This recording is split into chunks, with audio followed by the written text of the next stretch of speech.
Welcome back to Pitch to Podium, ladies and gentlemen. This is myself, Soumil here. And guess who's back?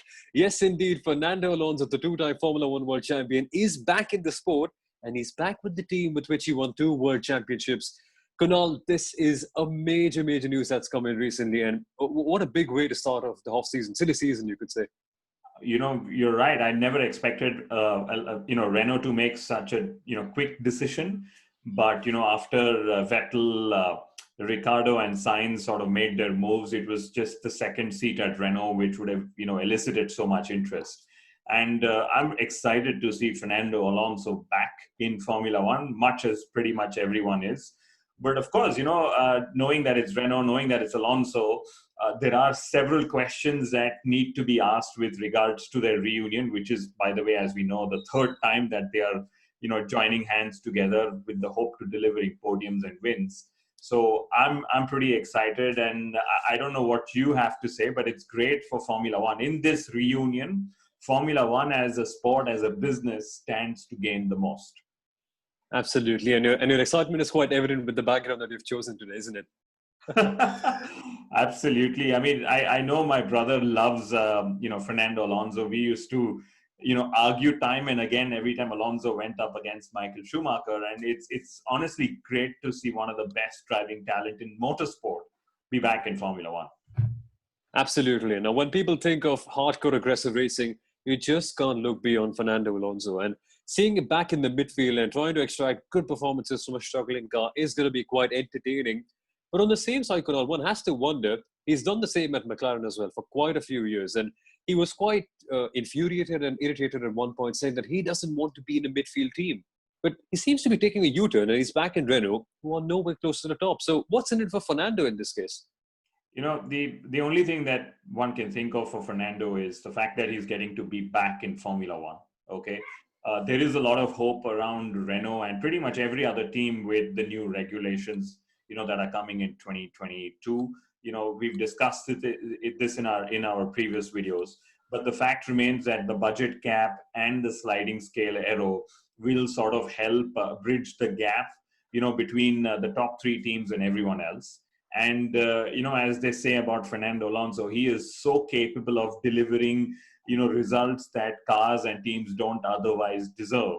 And, all he needs is half a chance come 2022 when everyone hits reset. And you never know if Fernando is just going to be the guy who lands upon the podium time and again. Absolutely. And of course, his bank balance is going to be quite heavier after this one as well.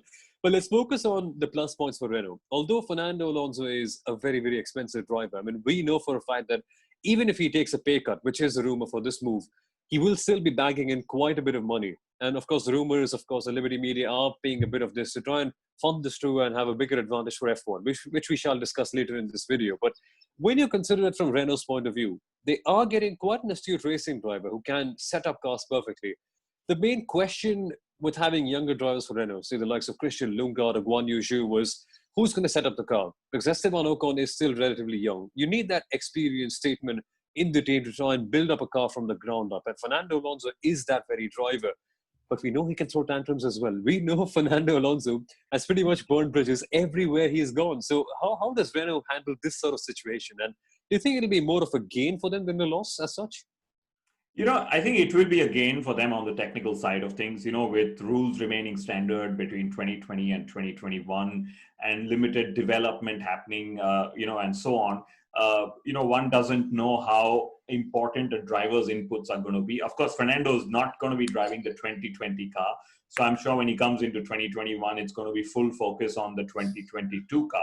But, coming to how Renault otherwise benefits, they otherwise benefit by having a world champion driver they've created miracles with.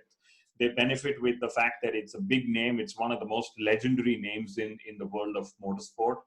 It's somebody who's, actually proved his talent in other series outside of Formula One in these 2 years that he's been racing.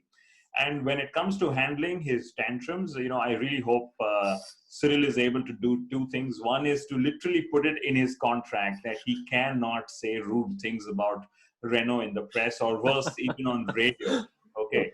Or second, given how technologically advanced Formula One is, Renault just has a radio cancelling device that the minute Alonso's, saying something negative about the project, just mute. Oh boy.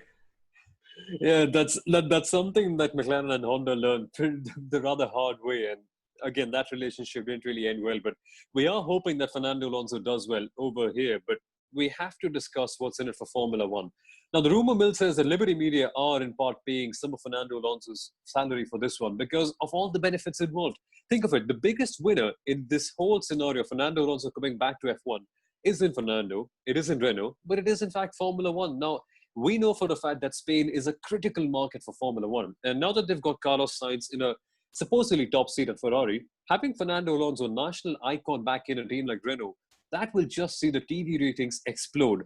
And the Spanish Grand Prix, of course, is also secure for the medium to short term as well. So it's all planning up rather well for Liberty Media over here. And as you rightly mentioned, a global brand in Fernando Alonso coming back to Formula One. So for F1, it literally is a win-win. Even though they may have to pay a couple of £1 million every single year to keep Fernando at Renault, I think it's a major advantage for them. I think it's an investment worth making.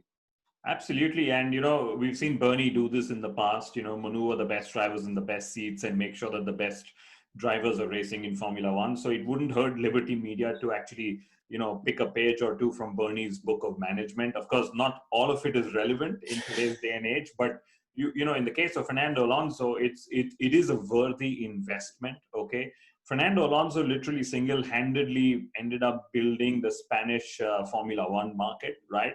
And, in the case of Carlos Sainz Jr., like I said on, a TV show just yesterday, he's still junior when it comes to, eliciting the passion that, that one would require from the Spanish fans. So I think it's great for Formula One in the business sense of things. Also, let's remember, if Vettel leaves at the end of 2020, and if Kimi Raikkonen, decides to not, renew his contract with Alfa Romeo, and again, if Hamilton is a 7 times world champion, Formula One might just face a situation where Fernando Alonso, is needed, and he will be the only other world champion apart from Lewis Hamilton on the grid. So it's a great way to appeal to the old purists like you and I are, as well as having all the young drivers to appeal to the newer, younger generation of fans. So it will be a good balance and a mix of experience as well as youth. For Renault as well as for Formula One. Indeed, and quite a few fans are excited to see Fernando Alonso back in. And normally these are the fans that have been watching Formula One for quite a while. These are the regulars. But when you compare to what's the entire scenario happening, now a lot of people on Twitter especially, it's a platform that can go wild, as we all know. They are saying that this particular move, actually blocks out the opportunity for multiple young drivers. I mean, if you take a look at the amounts that Renault has invested into their driver academy, they've got quite a few drivers waiting in the wings. And when you consider Guan Yu Zhu, when you consider Christian Lundgaard, it's just a major opportunity for them lost. And I know on one side you can say that, okay, these guys are not ready yet and they may not really have the super license points, but considering the way things are going, they may very well have those points, at the end of the year. And the thing is, with them, Renault have pretty much justified that the driver academy is just a little bit of a gimmick, because they said quite publicly that by 2021, we want to have one of our academy graduates in the team. 2021 is here, but the graduates aren't. That's rightly said. Renault have made several such statements, including how they would have been on the podium a couple of years ago, and various things that we almost really make fun of. But the truth is that maybe Renault feel that their current two junior academy drivers aren't really worth a promotion in 2021, and maybe they might just have the chance in 2022, because Esteban Ocon is on loan from Mercedes. Let's remember that as well. Also, I think something that would have impacted Renault's decision is their senior most driver in the academy, who was doing really well, Antoine Hubert. We know that he passed away at a race last year. So personally speaking, yes, there is this whole young driver craze that's going on. We asked the same question when Kimi Raikkonen came back, saying, should a younger driver have had the chance? But to me, Formula One is about the best drivers. I don't really care about the age. Absolutely. If Alonso at 40 is able to outperform Ocon, who's in his early 20s, why not? And that said, let's remember Ocon is already a young driver by all standards. Okay, so Renault are right in making the choice that is best suited for their project. And by that, I really hope that their emotional energies are all aligned, because that's the one thing where, you know, Alonso has struggled with finding a team that sort of is able to, you know, keep him invested emotionally.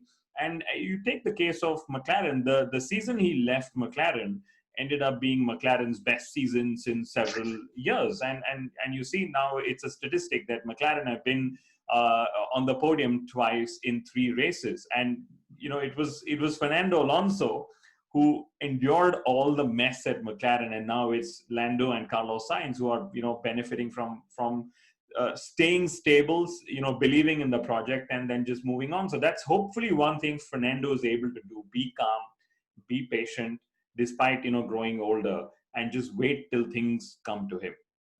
Absolutely, and that's going to be so much fun to watch. But just before we wrap up this video, Kunal, I have a question for you on a personal level. Now, as a fan, I mean, at the end of the day, regardless of the fact that we're all Formula One journalists and we're working in the sport or whatnot, at the end of the day, we're all Formula One fans. And as a fan, keeping all the professionalism aside, what is your opinion on this move? As a fan, are you really excited about it, or what's your take? Personally, I'm not really so eager and keen, because I feel there are more young, exciting drivers that I would like to see more than Fernando Alonso. But what's your take on the same? So my take is actually on fairly similar lines. Okay, I'm really happy to see Fernando Alonso back and what he's able to do against these youngsters. But I'll put it another way, that I was in fact even more excited to see what Fernando Alonso was capable of doing outside of Formula One. He's had phenomenal success. You know, he's won the 24 Hours of Le Mans twice, and he's made this whole he's made this whole noise about how the Triple Crown is so important, and he was going to try and chase it.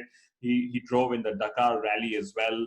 And to me, those pursuits were a lot more fun, because he's the only driver, you know, in motorsport, as we call it, or only Formula One driver who dared to go beyond Formula One and have fun elsewhere, you know, create accolades and win accolades elsewhere.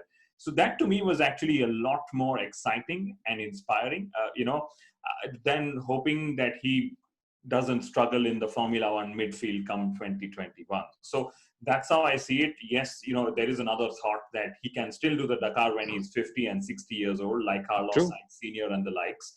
But, you know, so long as, you know, Fernando doesn't come back to the old Fernando, as we know, and he comes back more refreshed, more patient, more recharged, I think that's the only personality of Fernando I hope to see. Otherwise, he's probably better off having fun outside of the world of Formula One. Absolutely. Well, we all can't wait to see how Fernando Alonso returns back to Formula One. And well, let us know your thoughts about this move. I mean, quite a few people are partisan about this. What is your take on this, folks? Feel free to comment all of this down in the comment section below. And if you like this video, don't forget to like and share this video with your friends and family members, and subscribe to the channel as well. Once again, thank you so much for watching, and see you for the Styrian GP. Bye-bye. Thanks, Soumil. Bye.